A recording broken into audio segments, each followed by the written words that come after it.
Yunus pasal 1 ayat 1 sampai 17. Yunus mengingkari panggilan Tuhan. Datanglah firman Tuhan kepada Yunus bin Amitai. Demikian, bangunlah, pergilah ke Niniwe, kota yang besar itu, berserulah terhadap mereka, karena kejahatannya telah sampai kepadaku.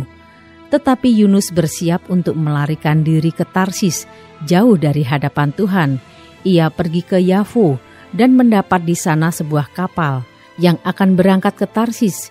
Ia membayar biaya perjalanannya, lalu naik kapal itu untuk berlayar bersama-sama dengan mereka ke Tarsis, jauh dari hadapan Tuhan. Tetapi Tuhan menurunkan angin ribut ke laut, lalu terjadilah badai besar, sehingga kapal itu hampir-hampir terpukul hancur. Awak kapal menjadi takut, masing-masing berteriak-teriak kepada Allahnya, dan mereka membuang ke dalam laut segala muatan kapal itu untuk meringankannya.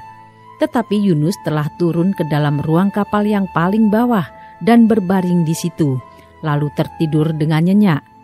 Datanglah nahkoda mendapatkannya sambil berkata, "Bagaimana mungkin engkau tidur begitu nyenyak? Bangunlah, berserulah kepada Allahmu, barangkali Allah itu akan mengindahkan kita, sehingga kita tidak binasa." Lalu berkatalah mereka satu sama lain, "Marilah kita buang undi, supaya kita mengetahui karena siapa kita ditimpa oleh malapetaka ini." Mereka membuang undi, dan Yunuslah yang kena undi. Berkatalah mereka kepadanya, "Beritahukan kepada kami karena siapa kita ditimpa oleh malapetaka ini. Apa pekerjaanmu dan dari mana engkau datang? Apa negerimu dan dari bangsa manakah engkau?" Sahutnya kepada mereka, "Aku seorang Ibrani. Aku takut akan Tuhan, Allah yang empunya langit, yang telah menjadikan lautan dan daratan." Orang-orang itu menjadi sangat takut, lalu berkata kepadanya, "Apa yang telah kau perbuat?" Sebab orang-orang itu mengetahui bahwa ia melarikan diri jauh dari hadapan Tuhan. Hal itu telah diberitahukannya kepada mereka. Bertanyalah mereka, "Akan kami apakan engkau supaya laut menjadi reda dan tidak menyerang kami lagi, sebab laut semakin bergelora?" Sahutnya kepada mereka, "Angkatlah aku, campakkanlah aku ke dalam laut, maka laut akan menjadi reda dan tidak menyerang kamu lagi, sebab aku tahu bahwa karena akulah badai besar ini menyerang kamu." Lalu berdayunglah orang-orang itu dengan sekuat tenaga untuk membawa kapal itu kembali ke darat. Tetapi mereka tidak sanggup, sebab laut semakin bergelora menyerang mereka.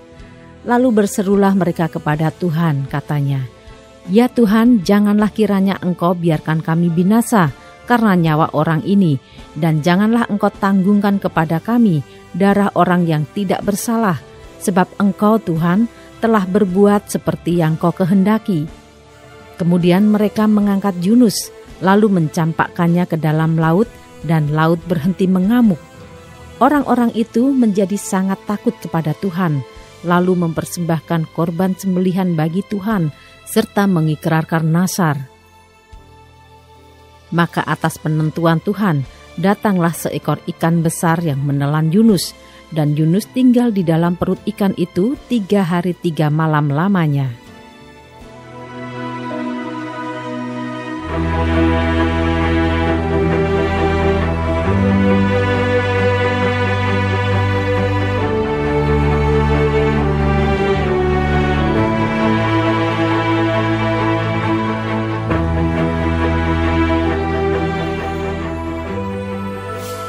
Yunus pasal 2 ayat 1 sampai 10.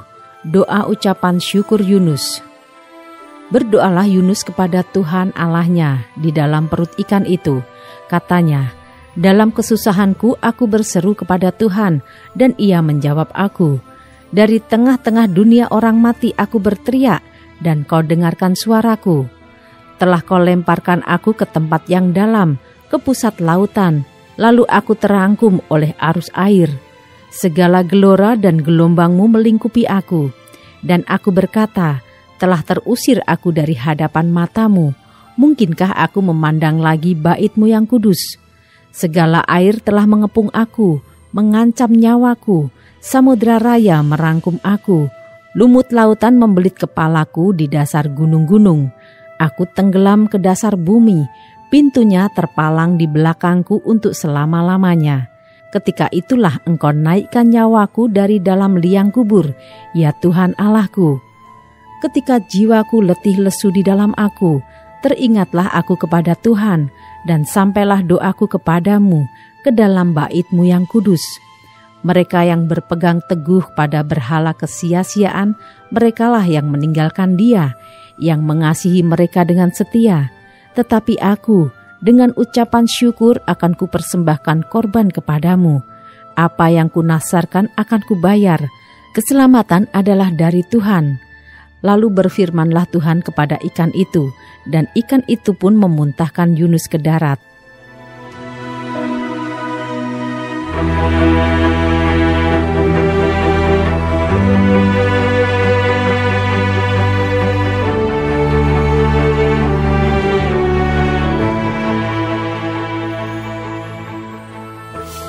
Yunus pasal 3 ayat 1-10, pertobatan Niniwe. Datanglah firman Tuhan kepada Yunus untuk kedua kalinya. Demikian, bangunlah, pergilah ke Niniwe, kota yang besar itu, dan sampaikanlah kepadanya seruan yang kufirmankan kepadamu. Bersiaplah Yunus, lalu pergi ke Niniwe sesuai dengan firman Allah. Niniwe adalah sebuah kota yang mengagumkan besarnya, 3 hari perjalanan luasnya. Mulailah Yunus masuk ke dalam kota itu sehari perjalanan jauhnya, lalu berseru, 40 hari lagi maka Niniwe akan ditunggang balikkan. Orang Niniwe percaya kepada Allah, lalu mereka mengumumkan puasa dan mereka, baik orang dewasa maupun anak-anak, mengenakan kain kabung. Setelah sampai kabar itu kepada raja kota Niniwe, turunlah ia dari singgasananya, ditanggalkannya jubahnya, diselubungkannya kain kabung, lalu duduklah ia di abu. Lalu atas perintah raja dan para pembesarnya, orang memaklumkan dan mengatakan di Niniwe demikian, manusia dan ternak, lembu, sapi dan kambing domba tidak boleh makan apa-apa, tidak boleh makan rumput dan tidak boleh minum air. Haruslah semuanya, manusia dan ternak, berselubung kain kabung dan berseru dengan keras kepada Allah, serta haruslah masing-masing berbalik dari tingkah lakunya yang jahat dan dari kekerasan yang dilakukannya. Siapa tahu mungkin Allah akan berbalik dan menyesal serta berpaling dari murkanya yang bernyala-nyala itu, sehingga kita tidak binasa. Ketika Allah melihat perbuatan mereka itu, yakni bagaimana mereka berbalik dari tingkah lakunya yang jahat, maka menyesalah Allah karena malapetaka yang telah dirancangkannya terhadap mereka, dan ia pun tidak jadi melakukannya.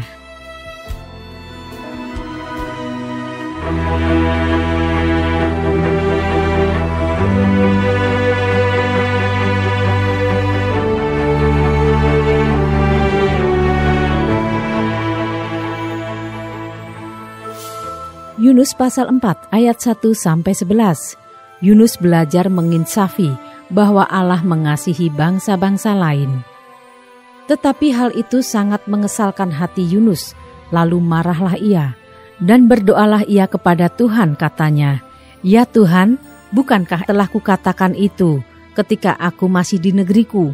Itulah sebabnya maka aku dahulu melarikan diri ke Tarsis, sebab aku tahu bahwa Engkaulah Allah yang pengasih dan penyayang, yang panjang sabar dan berlimpah kasih setia, serta yang menyesal karena malapetaka yang hendak didatangkannya. Jadi sekarang ya Tuhan, cabutlah kiranya nyawaku, karena lebih baik aku mati daripada hidup." Tetapi firman Tuhan, "Layakkah engkau marah?" Yunus telah keluar meninggalkan kota itu dan tinggal di sebelah timurnya. Ia mendirikan di situ sebuah pondok dan ia duduk di bawah naungannya, menantikan apa yang akan terjadi atas kota itu. Lalu atas penentuan Tuhan Allah tumbuhlah sebatang pohon jarak melampaui kepala Yunus untuk menaunginya, agar ia terhibur daripada kekesalan hatinya. Yunus sangat bersukacita karena pohon jarak itu. Tetapi keesokan harinya ketika fajar menyingsing, atas penentuan Allah datanglah seekor ulat yang menggerek pohon jarak itu. sehingga layu. Segera sesudah matahari terbit, maka atas penentuan Allah bertiuplah angin timur yang panas terik, sehingga sinar matahari menyakiti kepala Yunus. Lalu rebahlah ia lesu dan berharap supaya mati. Katanya, lebih baiklah aku mati daripada hidup. Tetapi berfirmanlah Allah kepada Yunus, layakkah engkau marah karena pohon jara itu? Jawabnya, selayaknya lah aku marah sampai mati. Lalu Allah berfirman, engkau sayang kepada pohon jara itu, yang untuknya sedikit pun engkau tidak berjerih payah dan yang tidak engkau tumbuhkan, yang tumbuh dalam satu malam dan binasa dalam satu malam pula. Bagaimana tidak aku akan sayang kepada Niniwe, kota yang besar itu, yang berpenduduk lebih dari 120.000 orang, yang semuanya tak tahu membedakan tangan kanan dari tangan kiri dengan ternaknya yang banyak.